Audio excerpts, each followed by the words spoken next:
Give him now. Give him.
It's working.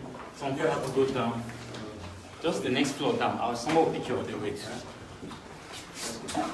We can't take you. Sorry. You can come in. Joel, help me direct them down. Blackson, come in, please. We'll be much. Blackson. What floor are we going? Third floor. He will direct them. Oh, okay. Did you confirm the transfer? Yeah. I will check.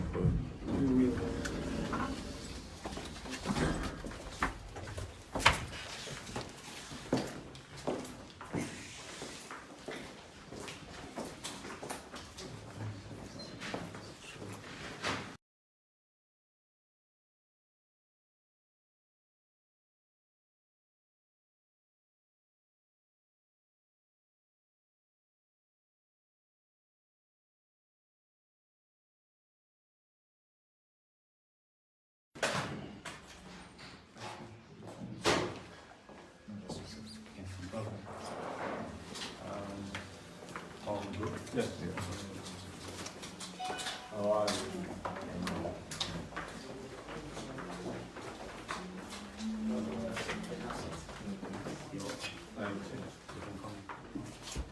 So you just use the hand sanitizer before you go in. If your phone, you cannot go use it, just drop it, please. Thank you. Yes,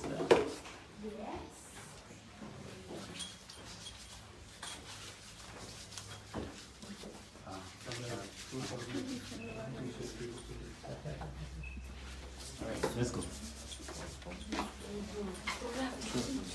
Thank you. Repeat. Hi, how are you?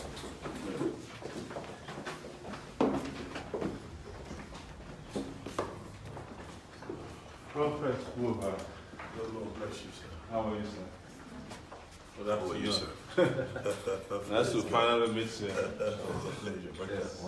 Praise This is God. a vice presidential candidate. Oh, it's Dr. Rufai. It's a pleasure. The color is one of the guys. How good you? Very good. The face look like one of the young men around here. Really You've see. been around here? Thank you. You're welcome. Thank you. Sorry, I gave you 11 o'clock. We actually just stepped down from the hotel. and then couldn't stay back for other things, just to be able to. No problem. It's a pleasure meeting you. Thank you. We've been trying to reach you for a while. We spoke to someone about 3 days ago. No, I think it's about 3 months ago. They said you were going to be in the US. And I was in the US and I was headed to Nigeria. So I would have met you in the US. And then we got busy after that. And then about 3 days ago, tried because we were going to March. And they said, now we're out. We'd love to meet. So they said we should email you. No response. No, there was no email that came through. There was no text message that came through. Maybe we have the wrong number. Yeah, there was a lady. Usually, there's one of my lines that it's not always helpful. Yeah. But then I think I was flying in. I was at the airport, so I was with someone, and that was the time also the phone was on. So she spoke with me, and I said, "Okay, send me a text message so that I can forward to my keep this thing." But there was no message since then, and the email. I know that they've received, and there are more than 4 people that are on my email. Wow. So there's no email that came through. Yeah. Probably got it wrong. Yeah. We did send an email 3 days ago. Because I insisted that before we go back to Lagos, we try to see you. But thank you for letting us meet you. I know your schedule is busy. And we followed you. I'm a reporter myself before that. Sahara reporters for 12 years, and I followed you over these years. And when it became clear that we would intervene in the electoral politics of Nigeria, I've been trying since then to reach you because of the passionate voice that you have, which is essential to liberating this country. We are not just general practitioners of politics. We are conscientious objectors to the status, quo ante in the country, and that's what I did when I was a student fighting against military rule. What I did as a media practitioner, and now as a political activist over these years. So, and we followed and saw that you mobilizing people to vote for the right candidate in this election. It's important that we vote for the right candidate. It's also very important that when the right candidate wins the election, we can hold the election credible. I was on NTA and the vice president about 3 days ago, and the final question I was asked us was if we lose the election, if we will concede. And our answer was very succinct. We said, if the election is free and fair, there's no way we can lose the election. And the reason is simple. What is a fair election? A fair election is an election that delivers freedom to people and that is fair to their decision. It's not necessarily an event that took place on the election day. And we think that if people can think freely and fairly about their future, there's no way they'll vote for the 2 major gladiators within the PDP and the APC, particularly President Buhari, but without exception, also Atiku. And we've seen you on the pulpit saying the same thing over and over again, that it is time for Nigeria to experience the liberation that it desires. It's not just about people in Jos or in Maiduguri. It's not about, farmers or herdsmen alone. It's about everybody in this country, about the young and the old, it's about children and adults, about the weak in particular, and it's about people who have never been part of, those who benefited from this country. So there's the reason we said we would see you. It would have been interesting if we could partake in even your services, but we were told that your service in the afternoon, or Tomorrow night, and we'll be leaving town today. So, but we will come back if the opportunity is offered.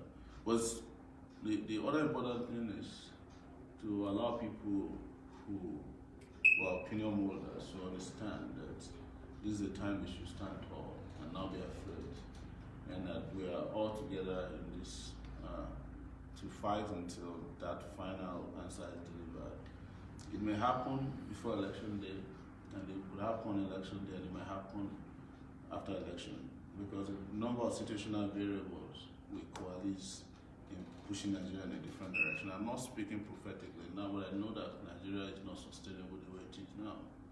The burden is too much to be borne by the people of Nigeria, and they're tired and they're disillusioned. But there's also anxiety on their part, and the anxiety is driven by the dejection of the past, so they're anxious about the future. So even when honest people present themselves, there's anxiety as to whether they can deliver on their aspirations. But that's why we are out there speaking truth to power and speaking to our people, not to be anxious, but to just hold on a little bit and ensure that they stand their ground until they finally see the promised land. Yes. So that's why we're here, and that's why we waited to see you today. We thank you for the opportunity, and we hope you keep doing what you do, regardless of whether we see again or not. It's very important. And we hope you stand your ground and stand firm and be fearless. Be courageous and truthful at all times, because there might be times that you might feel alone. Just know that you're not. There are a lot of people who rely on your truthfulness. There are people who are inspired by your courage, just to feel strong enough to wake up in the morning and still have hope that this country could be better one day. Yes, but we're here to let you know that we will make it better. Yes. So. Really deeply want to appreciate your coming.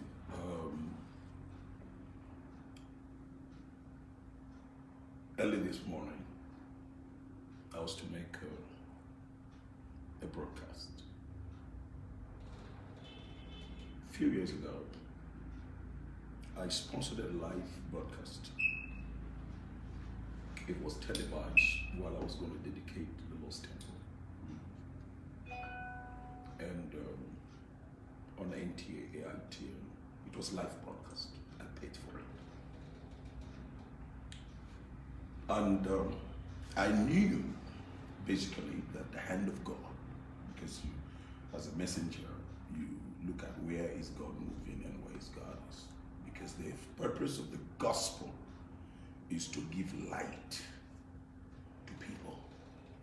The purpose of the gospel is to give hope to the hopeless. It doesn't matter what color, doesn't matter what tribe, doesn't matter what language you speak, doesn't matter what field you belong. God sent his son to the whole world to give hope. And that's why when Jesus came, he didn't look at somebody and said, okay, are you a Jew? If that would determine whether you receive your healing or not. He healed all. Because that's God's own heartbeat. And when the gospel came and brought education to us, you realize that most of us from the far north got our best education from missionary institutions. And from our own tribe, which is the Kanuri, you realize that a Kanuri man can speak a very good polished English and yet cannot speak fluent Hausa. Because of what the mission work has done in terms of education. In terms of, I remember we used to have virtually the strongest leprosy centers were missionary established centers that help our people, because in those days we used to have a lot of lepers in Yarwa. Yarwa, what Borno was known as Yarwa, you know, and that was where I used to go for treatment too. I was a Muslim, basically. I used to go for treatment there, and it was missionary. But what I'm trying to say is, then one of my father's close destined came up. He became the Shehu, which is one of the great Shehus we had, the late Shehu, man of peace. He made sure that Borno was a home to everybody.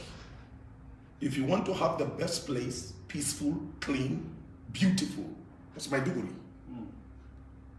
Maiduguri has one of the most well-designed city.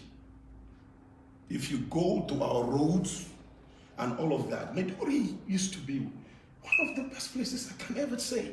But then, suddenly there was a there was destruction on the psyche of our people.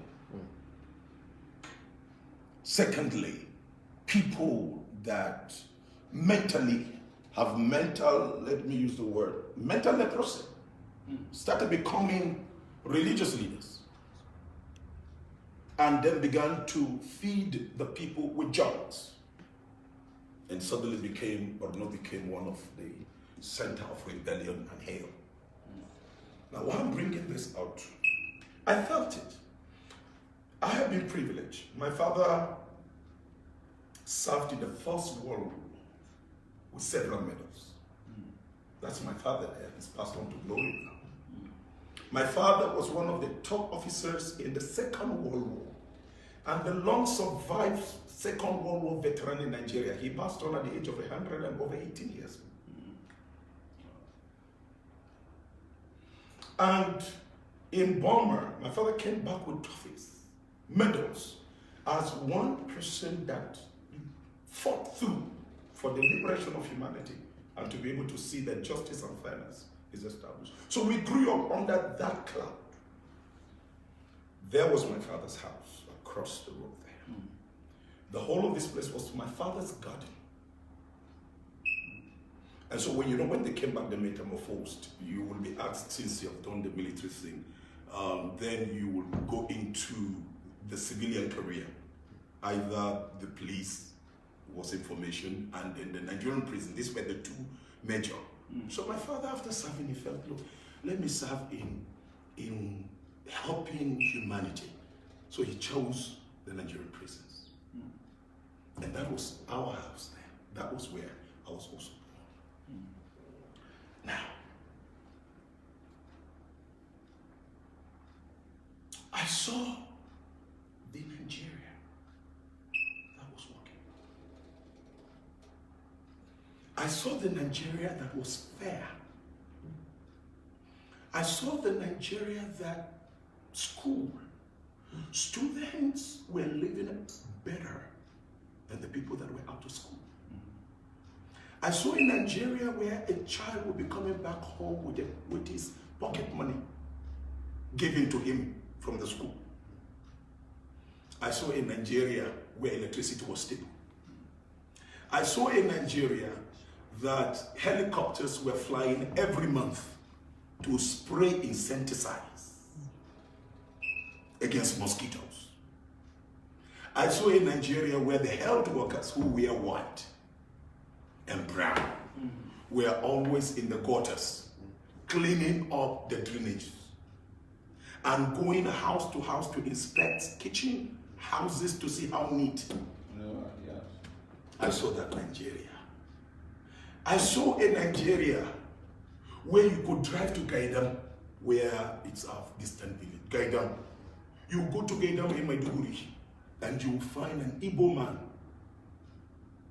with his Igbo traditional cap. We used to make fun of them, Okoro.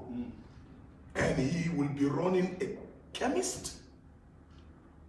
And he will marry a Kanuri woman. You could see him there. Nobody molests.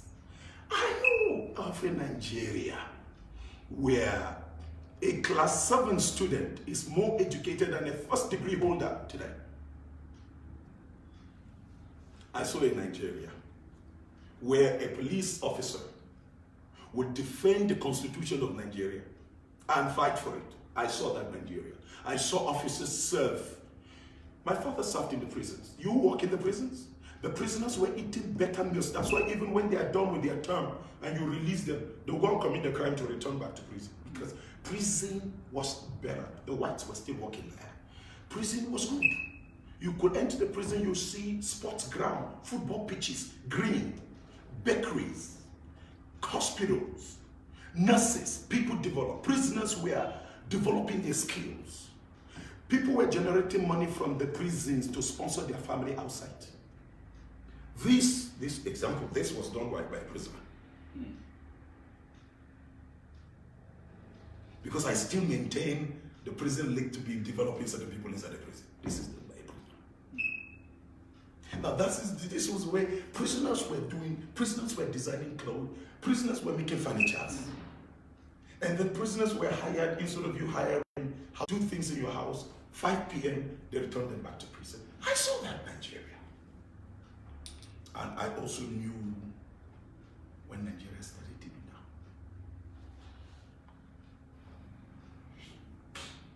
And then we came to where we were. Why I'm making this little reference?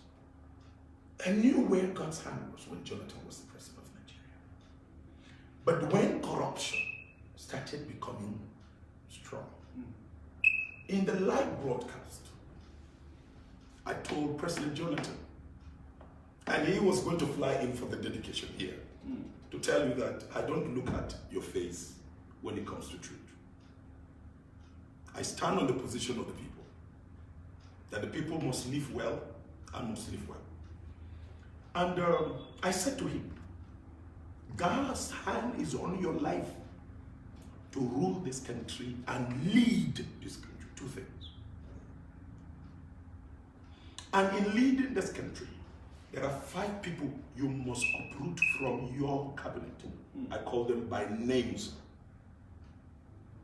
His chief of staff, his NSA, his petroleum minister. I call each one of them by their names.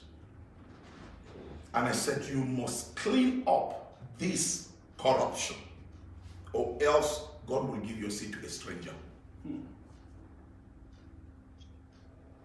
I said it very clearly. I watched it yesterday. Now, sir, God will give that seat to a stranger.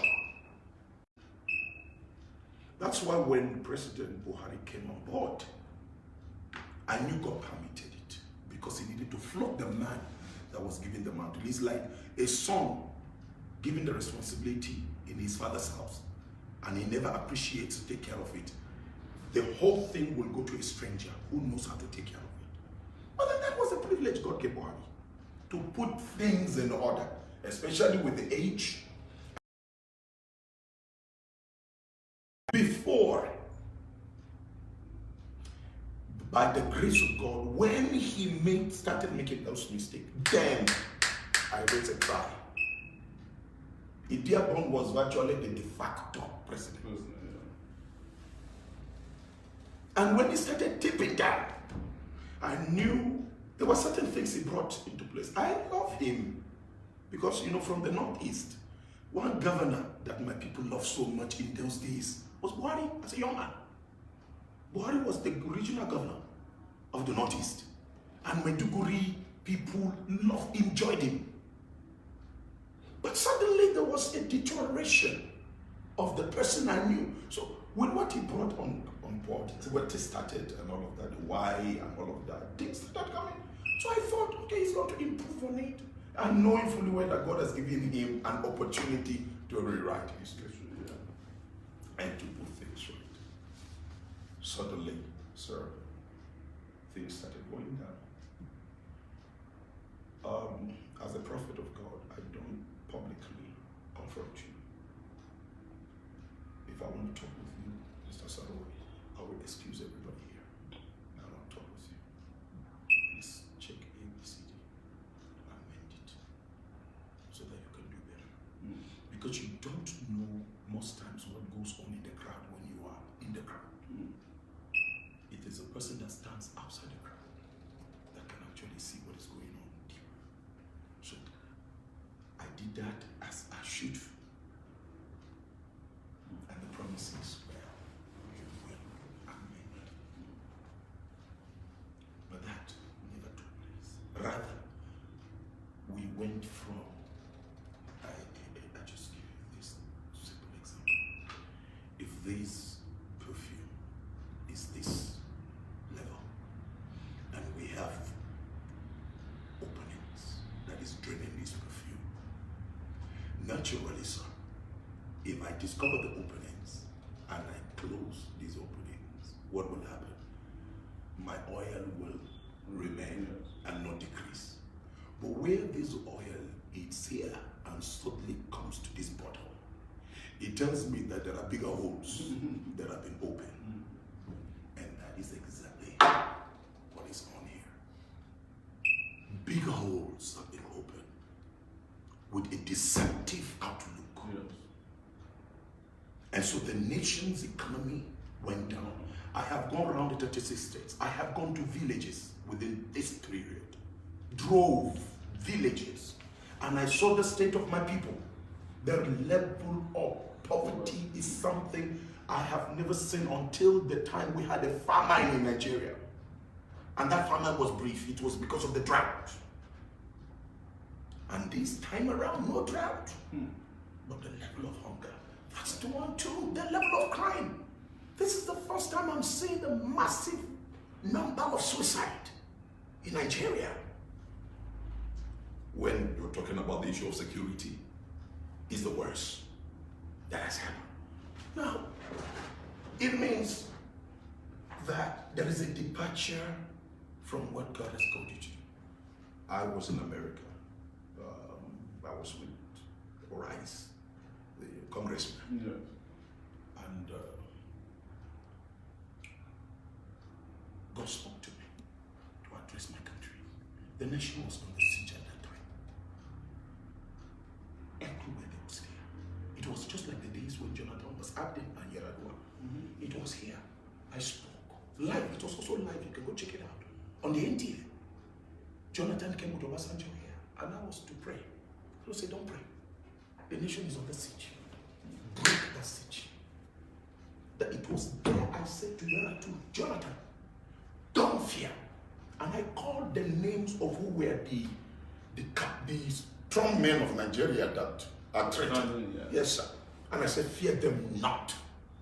Nigeria is for the Nigerian people, and God will defend. It was there.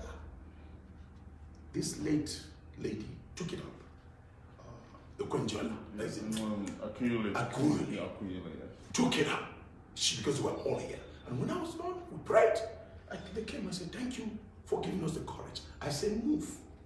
Then, Buhari, Babangida. And I said, forget Babangida, he's never going to rule this country. Buhari, it's not your time. Atiku, don't even try it. And I said it. It was life. Now, if you look at it, Khan, northern region, stood up against me. It was on advertorial this day and other days. Certain northern cabals. They said, hey, Buba, why are you talking like that? You are a northerner. I said, I am not just a northerner. I am a Nigerian. My father fought not for a tribe, not for a region. He fought for the black race. Yeah. And he fought, at that time, there was no Nigeria. It was the West African Frontier Force. He laid down his life. So, what are you talking about? And so when this one came, the Lord said to me, son, go and address it. To be honest with you, sir, I told God, see, I have grandchildren now. I have 3. Let me just stay quiet and be praying. Then the Lord said this word to me in America. I was there for 2 weeks locked up, praying. And the Lord said to me, if you don't do it, I will take the children to one to left. I said, the children, please, I know, I will do it. But I knew I was going to be dealing with a man that is not just a man. I'm going to be dealing with a man that I know very well when it comes to demonic things. I knew I have signed my death. Forget, it's not just you're talking about the fiscal president. So I knew where I was. Lord, let me not. But then I had to come in. That was when I came in and I made the address, the first one in October, the second one, and whatever. Now, what I have to take you through is when I see what is going on presently and passionately, I know that we've come to a stage, sir. None of my children's school abroad. It's not because I didn't have the power to do it. It's not because I don't have the capacity to do it. Actually, people have begged me 24 hours every day, every year to live. I've been provided with everything from different national presidents of different countries. I said no. My children never schooled anywhere from their nursery to first degree. They did all their school here because I believe in the Nigerian dream. Yes. I made all my children, when they were given scholarship, my two children came out with first class in the universities. When they were given scholarships to go and do their masters, I said, first do what you must do, then you go do the masters and come back. They did their masters, they came top, came back to this country. They are working here. Because I believe in the Nigerian dream, that Nigeria will come up as one of the strongest nations again to fulfill the purpose of God for the black race. That's right. On that note, I have to address Nido Yes. in New Jersey. Yeah. Nido and Mrs. Patient, who is the president of Nido, I know. Yeah. came to say, look, sir, actually at that time I had one of the highest pressure to run. 89 nations sent me their desire to support. The congressman, actually they asked and said, you are a natural leader, why don't you lead your country? But I made a statement. I had council of bishops, imams, come here. The entire Sunni, by the grace of God, not my strength, the entire Shiites, by the grace of God, if I tell them move to that direction in who to elect is what they will do. By the grace of God. They've all come, go. But I said, no, I have my role. My role is to see to the midwife. God showed me the new Nigeria. God showed me the blueprint. In 2 years, Nigeria was turned around. 2 years, 2 years, 2 years, 2 years. To one of the greatest nations. Security was dealt with. Infrastructure, economy came up to the top. Nigerians were moved from the bottom of the pyramid to the middle and the top of the pyramid. The Nigerian assets were taken away from the few and spread across the board, where the Nigerian person could make investment into. He showed me everything. Electricity was 24 hours. And Nigerians were making investment. We did not loan a dime from the pockets of the Nigerian people. Nigeria economy was funded. That's right. He showed me A, B, C, D to the solution of Nigeria. And then I saw Nigerians in diaspora returning, crying back home, saying, we're tired of slavery in another man's land. Right. That's right. We will come. And Nigerians were building institutions here. And then they were being hired by nations for their expertise. That's right. It was no more moving abroad to go for rest. To stay. It was only for rest. Yes. People go, come back.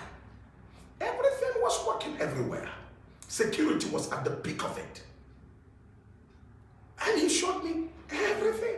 He showed me the way employments were created. Not by technocrats who have theoretical understanding, but practical men with the answer on how to ABCD solve it, not just the big stories and big numbers.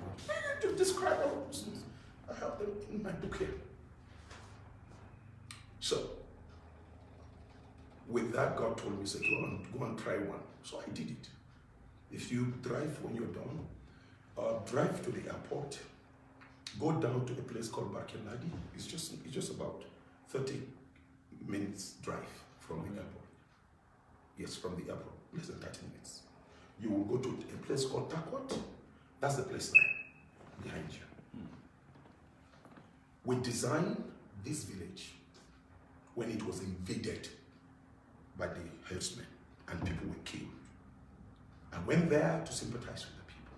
And God said to me, no, don't just sympathize with the people, recreate that village. So I took 1,300 pastors out of town so that we can change the poverty of the mind. Let's solve our problem by ourselves. So I had a retreat for them twice. Then move them to this village. I stayed in this village with all my escort and what have you. I was sleeping with my wife and my children on the floor in the secondary school. On the floor. And I was feeding 1,300 people every day. Breakfast, lunch, dinner. We moved to the village and God showed me the best material to use, which is bulletproof and is fireproof. So that if tomorrow the invaders try to come, they will fire and the bullet won't go through. So we went there, we designed the machine we were using in brick making. Because we couldn't get money to import the ones from South Africa. So we did it. You can go there. We built 53 3-bedroom modern houses with roads, light, solar light, water. Remember these villagers that go to the hills to ease themselves? Yes. Wow. Living in slums. Now living in a 3-bedroom modern house with roads, recreational center, and whatever. It's there. That was how we reconstructed that village for 20 years back. We built the first set which would take care of all the family units, 53, and give it to the people free with no cost. The only thing you as a person, the community will do is to give your own time to contribute in fetching water, in making sure that the block, so that you can learn how to develop things by yourself. So don't listen to me. If you could do that, not just this, we've done it in a few communities. If you could do that, why is it difficult that somebody now give it to government people? They will put this at how many billion? And we were able to reconstruct that. So, sir, on that, that's why I did what I did. And I had to obey God to talk to the president. As a few days ago, I was invited to discuss, to place what I really want. It was inviting because I look at the people you're suffering for at the same time. 40% of them don't even understand the people you're fighting for. So, at the end of the day, all right, if they're going to put things in place, no problem. If they are ready to make sure that the state policing will be restored, because the only way you can stop the killing here is to put state policing, local policing. You don't go and bring somebody from Sokoto to Plateau and say he's going to be the police officer. It's not going to work. You already allow the locals to defend themselves. Then this stupid thing will stop. Maiduguri, you can't, I don't care the amount of soldiers you pump in there. What you need in Maiduguri, in Borno's crisis, is to allow the locals to defend themselves. Because the key element in the sponsorship of Boko Haram is the locals. Yes. So you must face the reality. And then in terms of how to handle this military, we know how to handle the military. I gave them. I said, if it is that, I will give you what weapons to use. There is just one camera you can buy in a whole camp of a military compartment. One camera, it will take movements 63 kilometers. It's 1.2 million naira only. If you put this camera here, it will take every movement around here 63 kilometers radius. So there's no way I can have that camera here and we can't see enemies advancing. Why should it come to a stage now until Boko Haram invade and kill young brains? No intelligence. No intelligence. So I said, if they're ready, we'll put it. You don't need 3 billion naira, I said billion naira, not dollar, to equip our Nigerian soldiers in terms of what instruments to use to catch and get proper information. 3 billion, I didn't say $3 billion. I have the records here with amount, with what you need to do. So I said, okay, until I was going to leave for the villa, the Lord said to me, so 3 a.m., I knelt down to pray. Yeah. Can you negotiate with the beast? What beast?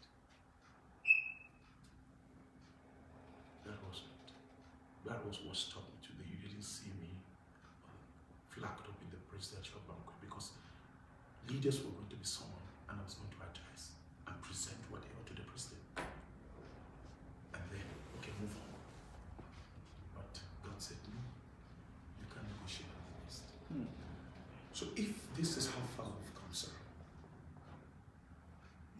very strong statement fighting for the deliverance of Nigeria and mobilizing people that will vote for the right candidate. And you said something, Nigeria, and the way it is, if it is fair and free election. The question I put in there, what about if it is not fair and free? What must we do? To make sure that the will of the people, even when the people are stupid, but we who are wise are able to put things together to make sure that Nigeria is savage. Right now, you may say, Nigeria is totally tipping down. Of course, with the recent happening, I don't care the story on the sides. Yes. But the fact is that we can't get to this level where the judiciary is going to be silent. Yes.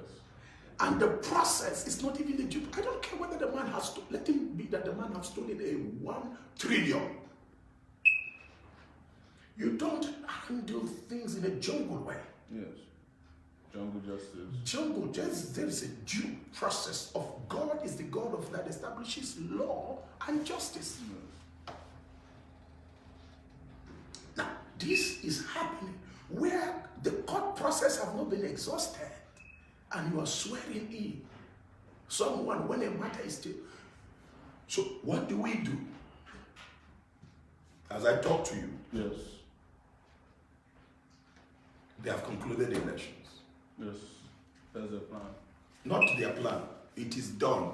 You see, when it is a plan, it is in the making. But when it is concluded, it is finished. They have concluded the elections. They have allocated what votes will go. I have this with me.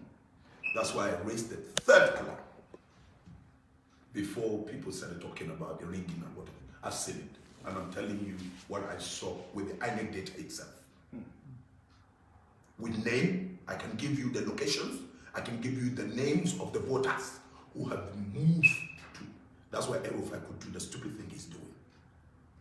He's doing it because he's doing it with something he feels, I already have it.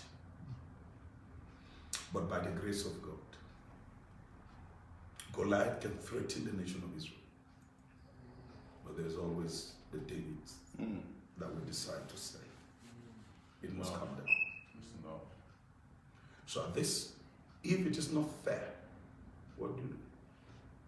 And I think this is where, as I spoke to some of the presidential aspirants that have come here, the ones who are honest, I'm not talking about the ones who are not convinced in what they're doing. They're just doing it for what they can get. Yes. I give you an example. Obi has been laying down her life to be doing stuff. I have spoken to that young lady even before she went. When she was doing the, what do you call it, the girls' child something. Yeah. Bring back our girls. I told her what God wants to use her. She was to be a mobilizer. And lead a movement to mobilize, to bring together great hearts for the formation of true leaders. That this time around, Nigeria will go back to the construction site so that it will be dismembered and be put together. Yeah. Well, I know there was a little difference, but thank God she got it. But then, where I want to take you to, her running mate, when she did what she did to step down, suddenly turned. Now, why I'm bringing you, not this kind of man. If you believe in a cause, you know that the nation and the people are suffering and have been enslaved. Don't come back because you, Mr. Sowore, have decided to say, I'm stepping down so that we can form a coalition to redeem this country. And then suddenly your running mate turns back with the whole party machinery to say, we are endorsing the, in quote, the enemy of democracy. So that means he's been following you. doing stuff with you in the physical, but it's not with you in the heart. Yes. We don't like these liars. We don't want people that are so self-centered. We want people who will know that we got it wrong. And in our age now, we want to put it right so that our grandchildren can come to stand on a platform to say, in the days of our parents, Yes. they fought a good fight and they have been able to restore Nigeria.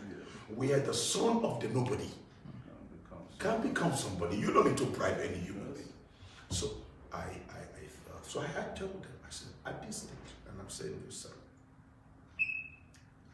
at this stage, while we're pulling and pushing together, we must also have behind our mind that we're confronted with an enemy. Forget about the Buhari as a person there. There are a team of few people joining hands, beclouding and manipulating to bring this country down. Totally, absolutely. So while we are going, that's why I said, if it is not fair, and you made the statement, you said, Nigeria will be liberated. You're not prophesying, you made that statement. I am a good listener. Now, or during the election? Or after the Or after the election. And then you said, it's not that I'm prophesying. But, well, that's the truth. But in this case, in the next few days, we will have to decide what we want to have. Yes. And it means, while we're doing what we're doing, we must have it behind our mind. It's not about sorrow away. Yes. It's not about you. If it is about you, you would have just stayed there and be doing your Sahara. Yes. And of course, getting money from the best buyer. Because you will make noise so that the other side of the government will pump and say, accuse the other ones, blackmail them. Then you get something from. But you chose and said, no, it's not about that. Because no matter how rich and successful I get from falsehood, one day I'm going to leave it. I will end up, everything is a dust. Yeah. But the greatest investment is the investment you make into the lives of people Yes. in changing their story. And that's what you are gaining and campaigning, and that's what you're moving. Like I said, a few days ago, I have denied myself of 2 billion naira provided already. To go and address. I had to, you must have watched, I had to ask the man I settled with that responsibility. You can find out, Isaac Bellamy. They had it. I said, keep playing. They had it. They had it in the villa of concern. They had it because I said, play on. So there were 3,000 of them that were supposed to. I was the one to go do that. So if I turned down, I said, look, you want to do a laundry workshop, if a Buba appears, there is 50, nothing less than 15% of this country will change their mind. Yes. I know what fellowship I have. But I said, no, for the sake of what God showed me and what is at stake. So, sir, it's not about you. It's not about any one of us. We must save Nigeria. I have heard the cry of Nigerians in Britain. I have heard the cry of Nigerians in America. I told them this, and I'm saying it. You can go find out. I said it before Nigerians in America. I said it before the congressman. I said, it's whatever is happening today. If we don't salvage Nigeria, a time will come that the Pharaoh that knew not Joseph will arise. Exactly. And Nigerians will be hated not for their skin, will be hated not because they are Nigerians, but because of their brain. Yes. So if you don't take care of your Canaan land, you will have no place to return. So put your Canaan land in order. Sir, you are laboring to put Canaan in order. And in closing, I I am happy with what you're doing. We're praying, and like I said, we are fasting. Not only praying, we are fasting. But as much as we fast and pray, there must be the personal aspect of working. Yes. Because God will always use human instrument to do what is right. And so, at this point, we must come to a stage at the end of the day where, if it means all into one unit Yes. to win the war, we must do it. Because God spoke to David when Ziklag was invaded. David said, Lord, what do we do? God said, you will overtake, you will recover all, and nothing will be missing. David would have just run with that prophecy and believed that an angel was going to come to show him where the enemies were located. But you see, David is one of the greatest men that lived on earth. 468 wars, he never lost one. It was because he was a man of strategy. David moved, and then he saw the Egyptian that was done by that opposition, and he entered into a league. The man saw him, so what are you looking for? This is what we do. So don't worry. He fed him, and the man gave David one information that made God's plan come to pass. Another time again, the nation was invaded by the Philistines. David inquired, Lord, what should I do? Because they don't use the same method you used before. Change your method. David changed his method. And God said, go around. And then take along with you some of the Philistines. He did that. And God gave him victory. These days, God began to show me. So, Nigeria at this particular stage, you will have to be strategic. And I'm saying this to you, so while you're pushing, while you're moving from stage to stage, behind your hand, also reserve a place of strategy. That at the end of the day, if it gets to, and this is we're talking about nothing less than 10 days or 15 days from now, if comes to a place where we have to push our way to clean up the evil that will consume us, because we know that there will be no.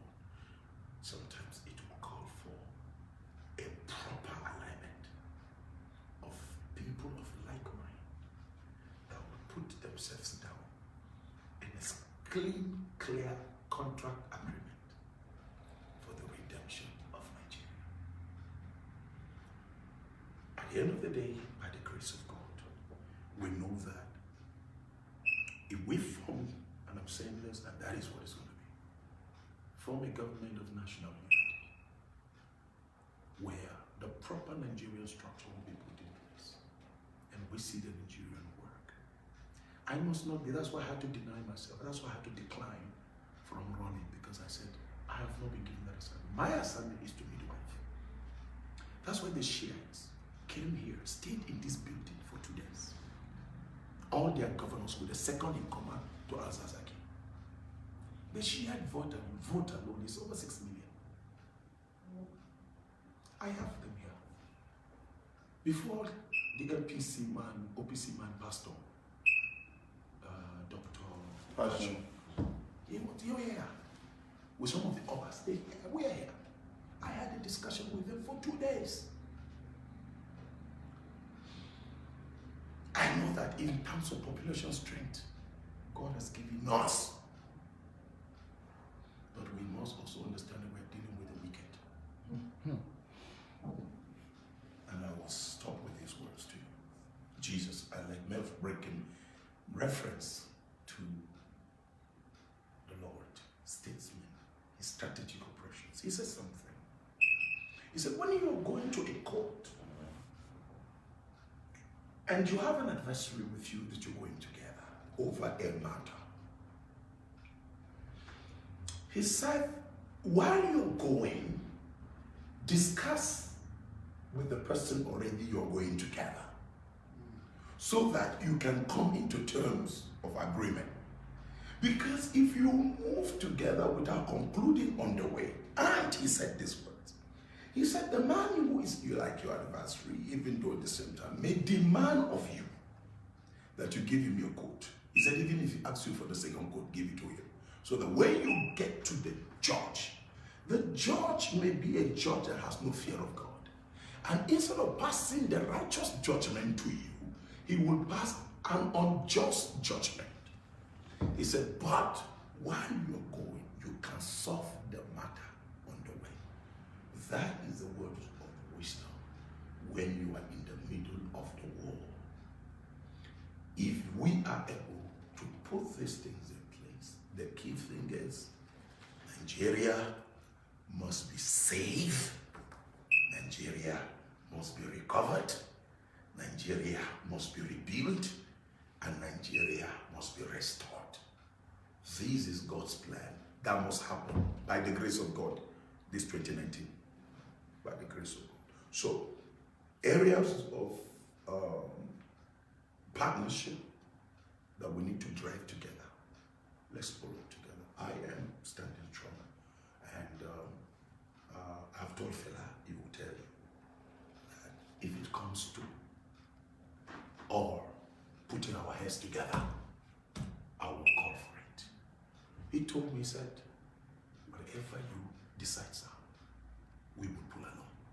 If it means at the end of the day, all of us pulling our strength and dropping and saying, okay, we're all going with one. Because at the end of the day, it's for us to reclaim Nigeria. And I'm glad with the position they have put before. There is one right now that has statistically, I'm not telling you in the imaginary world of social media, statistically, he has 8.7 million people. Quiet, not heard, but powerful. He's in the north here. He's one of the parties. Powerful. He was here with me. This is the 7th time with the leaders from across. You see this body? The Student Association, Northern Student Association. Okay. The Northern State University Student Association. They are all submissive to, by the grace of God here. Now, this man, I've told you, I said, I know you have the vote. I know you have the number.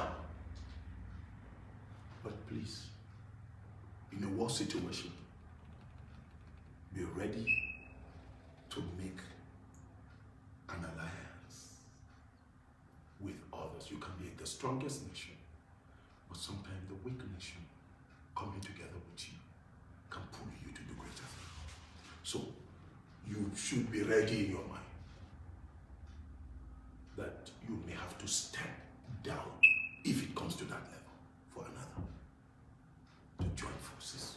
So I am encouraging and I'm saying this so that the last cut is what we have behind our mind while we're doing what we're doing to all try. But at the end of the day, I speak as a prophet. At the end of the day, it may cost us pulling alliances to remove this evil that is in place. Thank you so much, sir, for coming. And so I give you my stand, my support, encouragement, and also strategic thinking and reasoning, where we will need to talk together. We'll talk, reason together as a family, so that we can have the best for our people. Thank you so much, sir. Thank you, Prophet. And we just have to say, very great things you said here today. Very important things you said here today. That there is experience fighting these monsters for 30 years underneath my belt as a person. And when we came to this, we were very clear at the beginning, just like you said, that this stranger that we have here is not going to take us very far. You know, I stated it the day of the swearing in of Buhari. I was there. in Abuja. I was covering it for Sahara Brothers. And I said, after I came out of it, I said, these guys thought there was still a government in power different from the one I was sworn in. Because there was no preparation whatsoever to even help people leave the venue, talk less of governing Nigeria. And then it took them 6 months before the appointed ministers.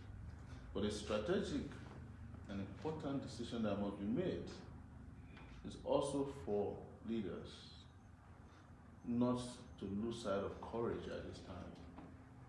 If a mistake is made, to line up behind a sissy, as they say in America, everybody will be in tatters at the end of the day. They are going to fight very hard. You are going to see them fight the way they've never fought before. And it is the reason why I told you that Nigeria could be saved before the election if there are courageous men. It could be saved if we don't save it before election, during the election, if we put up courageous people. Nigeria can then finally be saved, which is last option, immediately after the election. All of it. One thing that must run through it is courage. I was asked a question when I met some Christian leaders in Lagos. They said that categorically they're looking for a Christian to lead Nigeria at this time. And I said, listen, gentlemen, I respect you guys, but don't look for a Christian. You should look for a Christ-like person. Because Jesus Christ himself wasn't a Christian. Christianity came as a result of his lifestyle. And they were all shocked. Now the decision ought to have been made on that day as to who they're lining up behind. But just because of that intervention, they said, well, we'll see you later. They had to be consulted. I know there's a lot of consultations happening. But let it be free of bias. Because there was a time this nation was so open-minded, we voted for 2 Muslims. Because it wasn't about religion then, just like you mentioned. You know, even those of us who eventually had to fight for Abiola, we didn't vote for him, we didn't support him for the election. We did based on principle. And that principle is abiding to today. And nobody should be under the illusion that there's not going to be a fight. That's right. There will be a fight, and it will be a dirty fight, it will be a big fight for these guys to go down. But they are going down, regardless. They're going down.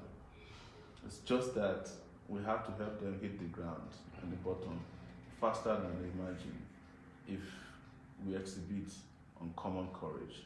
And that's what I've said to you. And thank you so much for the reception once again. Thank you for your great words of wisdom. Thank you for your sacrifice, Prophet. It takes a lot to say something that you believe in and stand by it and still take a walk.